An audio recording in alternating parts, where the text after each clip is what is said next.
We unpack. We unpack. We unpack. Coming to you live. Boxingego Unpacked. Yeah. We unpack. We unpack. We unpack. Coming to you live. Canelo Alvarez faces new pressure to face a quality guy like David Benavidez after a sensational win. Juan Manuel Marquez and your boy Boxingego have discussed this.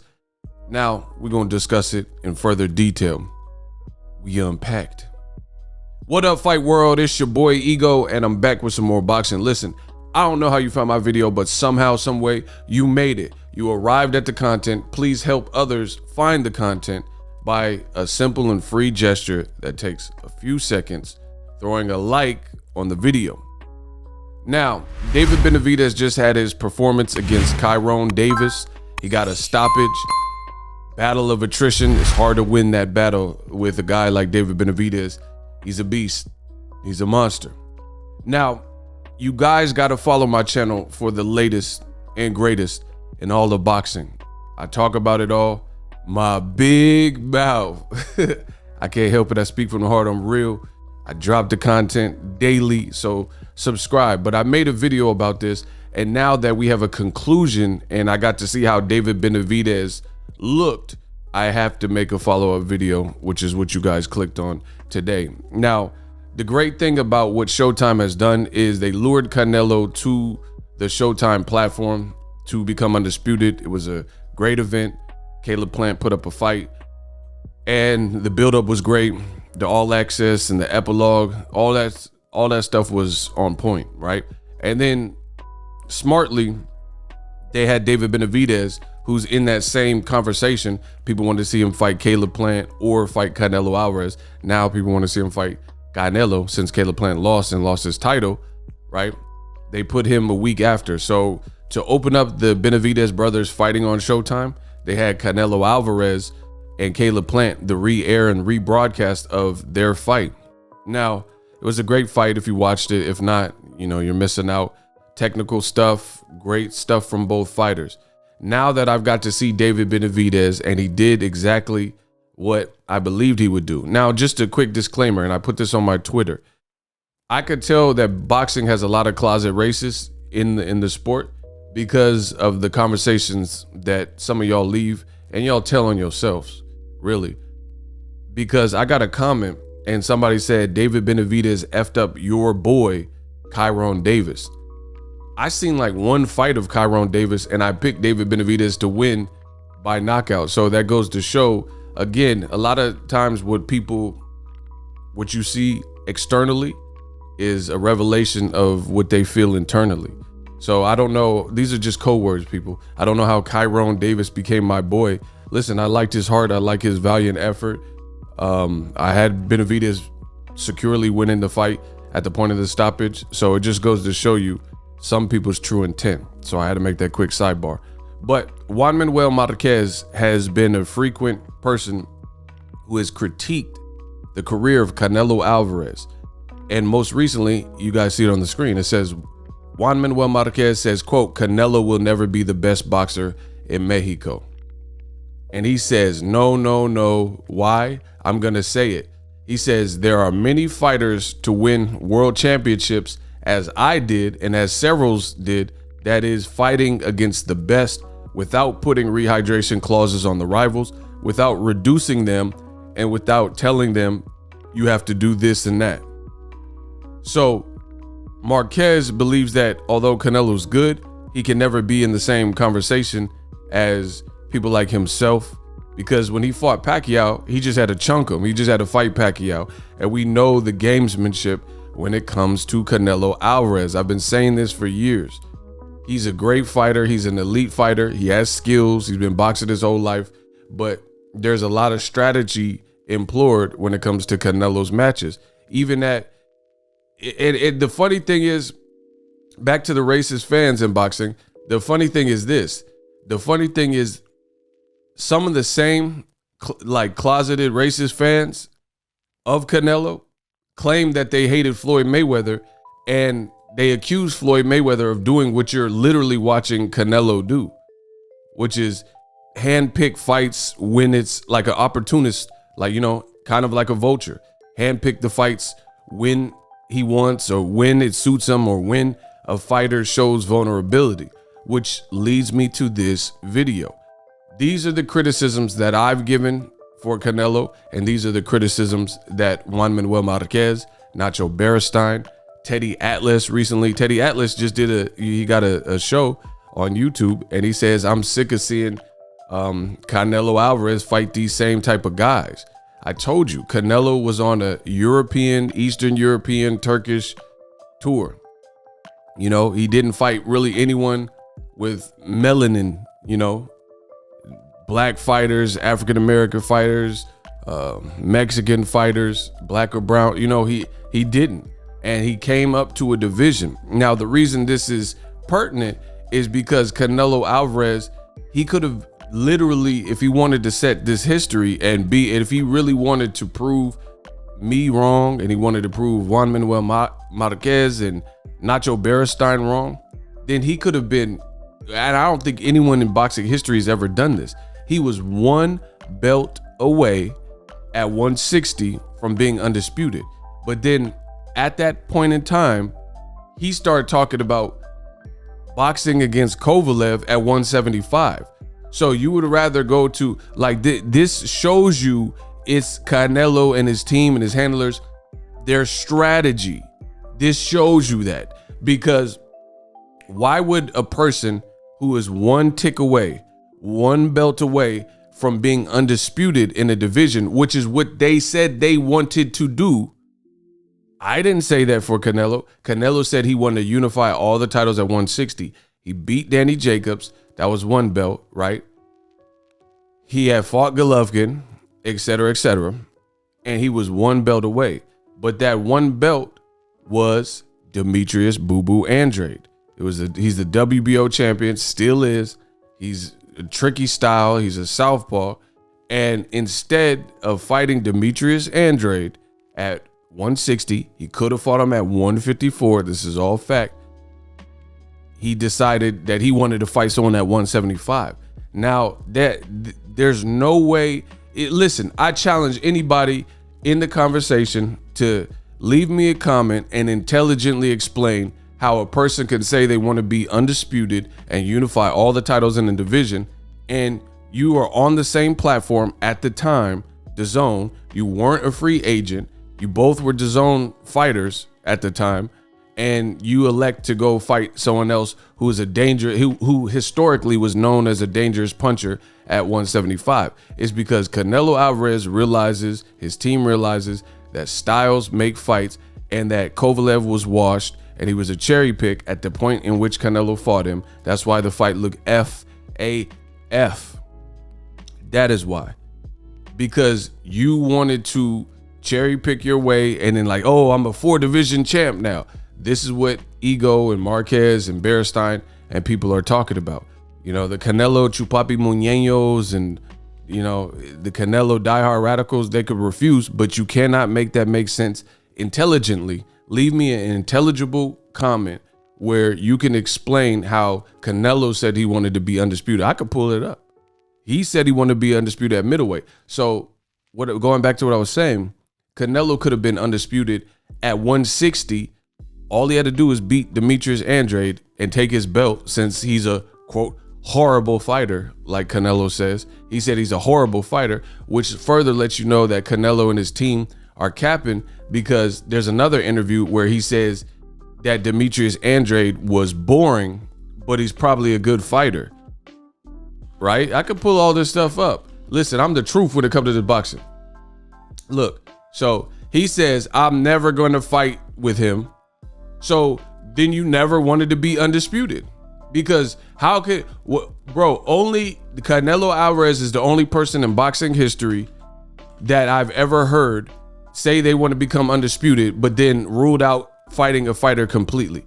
Canelo Alvarez is also the only person in the history of the whole sport of boxing that has said that he doesn't want to fight someone of his same race, nationality, ethnicity, and doesn't want to fight a Mexican. You never heard Marco Antonio Barrera and Eric Morales talk no ish like that. You never heard Julio Cesar Chavez say he not fighting Oscar De La Hoya because he's Mexican American. Stop. Or I'm not. Look, Canelo says Andrade hasn't fought anybody. He's very boring. He hasn't fought against anyone. He's also boring, very boring. Maybe he's a good fighter. See, this is where your words come back to haunt you. Maybe he's a good fighter, but he's boring. So he just dismissed Andrade totally, said he's boring. So 1 minute he did an interview and said maybe he's a good fighter, but he's boring. And then next, when Andrade pushed up on him after the Billy Joe Saunders win and the pay, when that whole thing came out, he said you're a horrible fighter. You're a horrible fighter. So that's just Canelo talk. You know Andrade is good.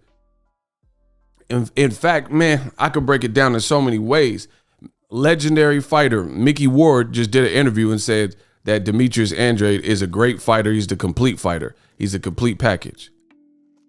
Now, I know they have the Boston, Rhode Island kind of connection, but that's a legend giving props to Andrade. So he's an Olympian too. But Canelo, he just dismisses fights like that. He just says he don't want to fight a Mexican fighter. So he went on a tear fighting the new kids on the block and anybody that was white or Turkish. And that's what it is. Now enter the conversation. And I know I had to tell y'all all that to continue. That's why these unpacks run a little bit longer. So we now have seen how David Benavidez acquitted himself versus a late replacement, Kyrone Davis. Now you got to give both credit. You got to give Kyrone Davis credit for being a valiant warrior and fighting on a 2 weeks notice against a monster, because we're trying to get Canelo Alvarez in the ring with David Benavidez, and he's supposed to be God tier, and it seems to be problematic. It seems to be kind of problematic trying to make that happen.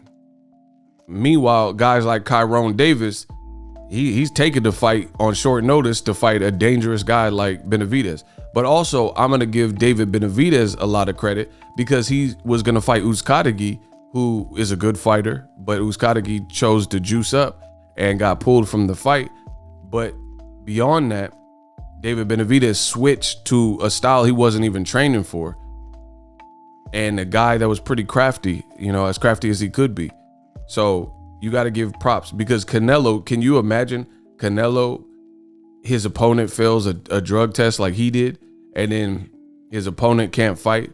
So he switches up to a tricky style like Charlo did with Korobov. When Willie Monroe, same kind of concept with David Benavidez and Uzcategui. When Willie Monroe failed a test, then he switched to a more difficult fight, in my opinion, stylistically, which was Matt Korobov. But anyway, back to what I'm saying is now that we've seen how David Benavidez acquitted himself in his fight, he looked good. He got the stoppage. He's doing what he was jabbing. I liked his jab, left hook to the body, hooks upstairs, hooks downstairs. Canelo and David Benavidez is the fight. It's an action fight, bro. It's a fight to make. That's a great fight. So I have to connect the dots now. People like myself, all eyes are on Canelo Alvarez because people like myself, people like Juan Manuel Marquez have criticized Canelo for cherry picking, hand picking, rehydration clauses, stipulation. Right now, as of me recording the video, we're in November 2021. Canelo, he needs time off per his own request post-fight with Jim Gray. He said, I don't know what's next. And he's done interviews since then. He said he wants to come back in May. Fair enough. You want to fight Cinco de Mayo and Mexican Independence Day. So he has plenty of time to negotiate a fight with David Benavidez. And this is Canelo's grand opportunity to prove Boxingego and Juan Manuel Marquez wrong. Kill two birds with one stone. Here's how this works. Marquez and Ego have stated that Canelo Alvarez chooses opponents when there's quick turnarounds, when there's hyperbole, when there's coming off a bad performance, etc. David Benavidez is none of those things. Between now and May, you guys both have plenty of time to have a full camp. David Benavidez is not coming off of a performance where he looked bad, right? And you could look through Canelo's independent history and find so many guys that were coming off of very grueling or difficult fights, and those were the exact precursor fights before the Canelo fight. For example, Jose Cito Lopez won versus Victor Ortiz, but he was down on the scorecards. But then Victor Ortiz, he broke his jaw, so the fight was over. So he moved up in weight. So that's two things. You're coming off of a very hard fight with Victor Ortiz where you were losing until you broke his jaw. Plus you're moving up from 47 to 54, and he came from 140. So he wasn't even at 147 long. This is what Canelo Alvarez does. The history books is, if you look in the details, you'll find all this stuff I'm talking about. Angulo, when he fought Canelo, he was coming off a loss. Even Caleb Plant, he looked good versus Jose Uzcategui. He looked good versus Vicente Fainsbus. And then he fought Caleb Truax, and some people thought he looked he looked a little meh. And then he had a 10-month layoff before the Canelo fight because they were supposed to fight in September, but Canelo said he was going in a different direction, and then he later doubled back and went to PBC. So you guys see, look at how these guys are out of the ring. He's fighting guys, long layoffs, they're out of the ring, things like that. Quick turnaround. Kovalev, same thing. He was coming off a grueling fight with Anthony Yard. See, and this is how you know it's a strategy, because it only benefits Canelo, right? For example, Kovalev, he would be better suited to have a long layoff after the Yard fight and then fight, give himself plenty of time to rest. But Canelo pulled the trigger and made him fight in November when he barely had any time to recover from the Yard fight. Versus Caleb Plant, he strung Caleb Plant out, so Caleb Plant was out of the ring 10 months while Canelo was fighting boom, boom, boom. Fought Caleb Smith in December, fought again in February, and then fought Billy Joe Saunders in May. So Canelo's staying active and staying sharp and got his timing right. But Caleb Plant, one, was coming off the Truax performance, and he was out of the ring 10 months by the time it happened because Canelo didn't fight on September like he initially said he wanted to. These are facts, right? Same thing with the rehydration clauses. Canelo put rehydration clauses on bigger guys like Rocky Fielding, Danny Jacobs, Kovalev, blah, blah, blah, because he didn't want them to get too high, which is what Juan Manuel Marquez is saying is kind of like the cheat code. And it's not, this is why you won't be revered in Mexico like some of the guys who weren't doing that, like himself, Barrera, Morales, Chavez, Salvador Sanchez, etc. This is why Canelo will struggle in that arena. So rehydration clause he put on bigger guys because he didn't want them to get too big and have any type of advantage. But then for Amir Khan, why don't you have a rematch? I have an interview with Amir Khan. I have it on my memory card. Amir Khan says they try to get a rematch clause. They try to get a rematch clause with Canelo Alvarez. You know, I might even put it at the end of this video. They try to get a rematch clause with Canelo Alvarez because they were moving up from 47, where he also was coming off a bad performance with Chris Algieri, where he got hurt in the first round. This is Canelo's pattern, right? And he said, Golden Boy said, no, we're not doing no rehydration clause. So you see Canelo's taxing the bigger fighters, quick turnarounds, rehydration clause and stuff. But then the smaller fighter who won't rehydrate more than Canelo, he won't let them get a rehydration clause. So it's all strategic. And Canelo's team knows this. Everything I'm saying is true. They could get mad or whatever, but that's the reality of it. And that's why Juan Manuel Marquez and others have these criticisms for Canelo, the way he's moving. So again, in closing, to wrap this up, Canelo has a awesome choice. You reestablish, rekindle the relationship with Showtime Boxing, right? So now you have the opportunity to fight David Benavidez. He's not coming off a trash performance. There's plenty of time for him to rest up by May. So let's see what Canelo picks. And I've seen the strategy. The Canelo Chupapi Muñeños, Bichotazo, right? The Canelo fans are now advocating, and this goes to show you how capped a lot of Canelo's fans are, and boxing fans in general. They're telling David Benavidez to fight Jamal Charlo, two guys that aren't in the same weight class right now, and then the winner gets Canelo. Why is Canelo being preserved? Bro, if you the king, people are coming for your head. You know what I mean? And you got to defend. It's like Black Panther movie, Challenge Day. T'Challa had to fight anybody who was eligible to fight him, right? He didn't say, oh, I don't want to fight black people. I don't want to fight a fellow black person. I don't want to fight someone who bears the Mexico flag. He wasn't doing that. M'Baku. If M'Baku was one of the people that were eligible to fight, then you got to see him. Or Killmonger, if they have that bloodline or whatever the criteria was, then you got to see him. Canelo's not moving like that. So right now he has the opportunity to prove me wrong, fight David Benavidez. And again, you see fans, fake boxing fans, they always clamor for, oh, I want the best versus the best. And it's all about, Errol Spence needs to fight Terrence Crawford. This is what people say. But then Canelo Alvarez,